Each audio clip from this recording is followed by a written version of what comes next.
Je commencerai ce commentaire par ce titre. Le renard, le magnifique. Un canidé comme le chien et le loup, mais il lui vit la nuit. Et il a une intelligence et une ruse incomparables et pour cause. Il a été si longtemps traqué pour sa fourrure.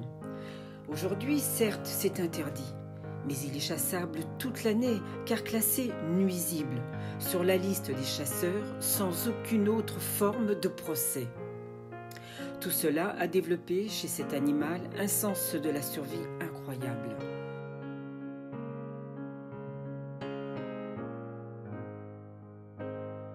La renarde met bas au début du printemps. Elle nourrit la portée durant 6 semaines. Elle doit donc surveiller ces petits renardeaux de très près, car ils sont incapables de chasser pour se nourrir et tellement vulnérables. Plusieurs expériences scientifiques ont démontré que l'alimentation principale du renard est constituée à 80% de petits rongeurs, le reste n'étant que des petits fruits.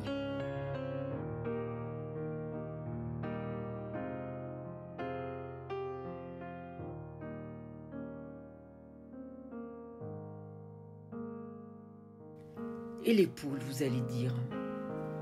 Mais oui, les poules, celles qui sont insuffisamment protégées dans leur enclos et les faisant voler aux chasseurs.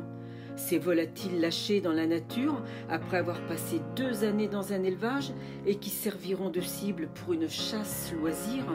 Non, qu'on se le dise, le repas favori du renard, ce sont bien les petits rongeurs.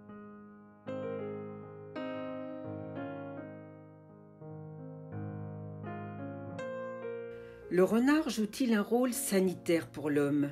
Est-il une arme efficace contre la maladie de Lyme? Des études scientifiques montrent que le renard serait bénéfique, tout comme la fouine, pour lutter contre les infections véhiculées par les tiques telles que la maladie de Lyme, transmise par la bactérie Borrelia, dont sont porteurs ces petits rongeurs. Le renard pourrait donc protéger les êtres humains de la maladie de Lyme. Non, pas nuisible, mais très utile. Vive la biodiversité, vive les renards qui font partie, tout comme l'homme, de cette biodiversité.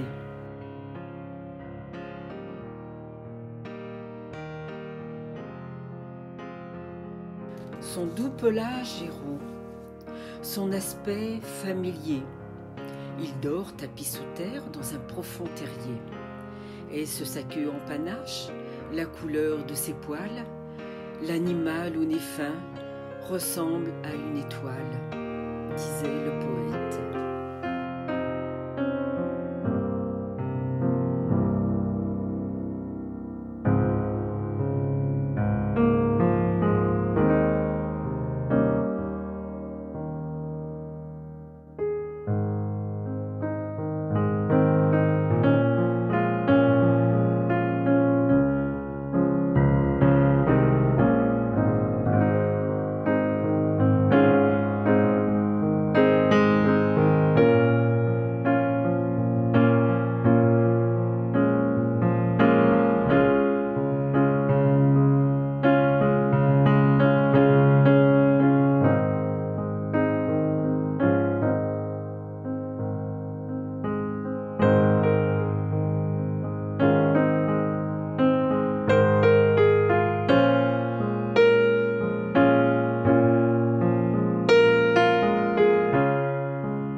Thank you.